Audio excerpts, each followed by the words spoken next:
So yun, so Kagawad RJ, ngayon matunog yung issue na matutuloy o hindi ang barangay election this.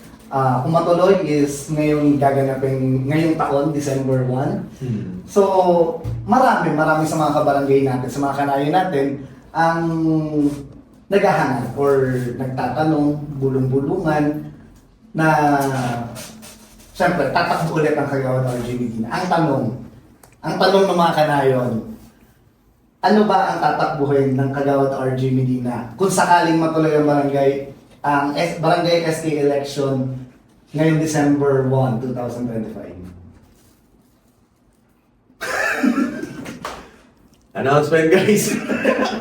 Another day. Joke lang. Yan nga eh. Ang ganda ng tanong mo okay. Hindi po namin ikakato, sasagutin ko yan.